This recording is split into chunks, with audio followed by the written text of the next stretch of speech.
దేవునికి భయపడని వారికి చివరి గడియ ఇది. దైవాన్ని నమ్మిన క్రైస్తవులకు మేలు కొలుపు ఇదే. ఈ ప్రకృతే దేవుని ఆయుధం, ఈ ప్రకృతే దేవుని ఆయుధం.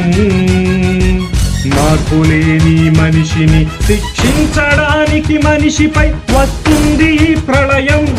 తన లెక్క పూర్తయినంత వరకు ఆగది ప్రళయం. మార్పు పొందు ఈ దినం, లేకపోతే తుది దినం.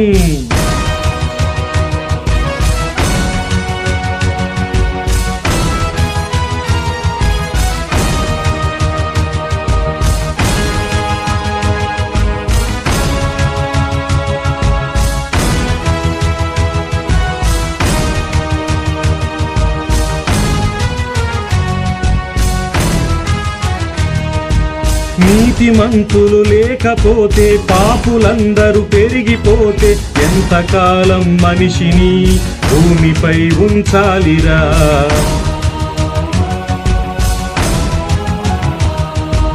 మనిషి కోసం పరితపించే దేవుడిని ప్రక్కనే పెడితే మనిషిని ఈ భూమిపై ఎందుకు ఉంచాలిరా?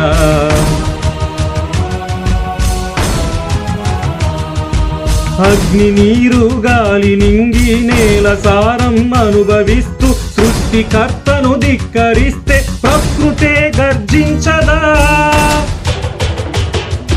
ప్రకృతే కన్నెర్ర చేసిందా?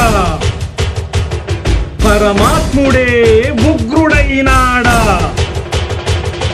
ఈ ప్రకృతే దేవుని ఆయుధం. నీ పాపమే దీనికి కారణం. మార్పులేని మనిషిని శిక్షించడానికి మనిషిపై వస్తుంది ఈ ప్రళయం. తన లెక్క పూర్తయినంత వరకు ఆగది ప్రళయం. మార్పు పొందు ఈ దినం, లేకపోతే తుది దినం.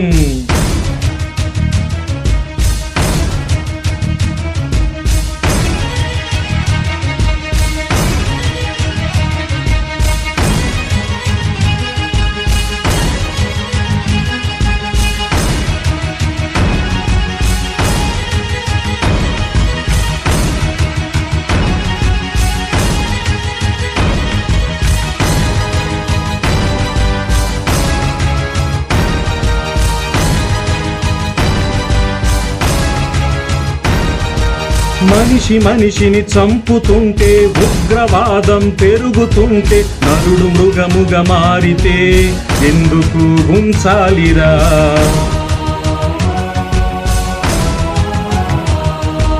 దుస్తులందరూ పెరుగుతుంటే, రక్తపాతం జరుగుతుంటే, నరుల పాపం పండితే ఎందుకు ఉంచాలిరా?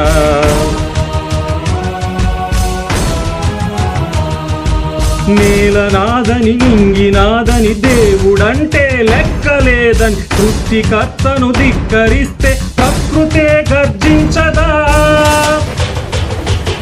పెనుగాలి నాపే దమ్ము లేదు మనుషులెవ్వరికి, జల ప్రళయమాపే దమ్ము లేదది కారులెవ్వరికి. ఈ ప్రకృతే దేవుని ఆయుధం. నీ పాపమే దీనికి కారణం.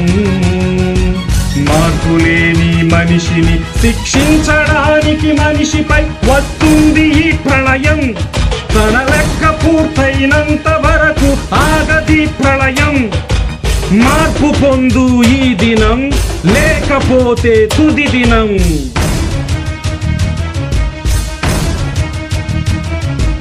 దేవునికి భయపడని వారికి చివరి గడియ ఇది. దైవాన్ని నమ్మిన క్రైస్తవులకు మేలు కొలుపు ఇది.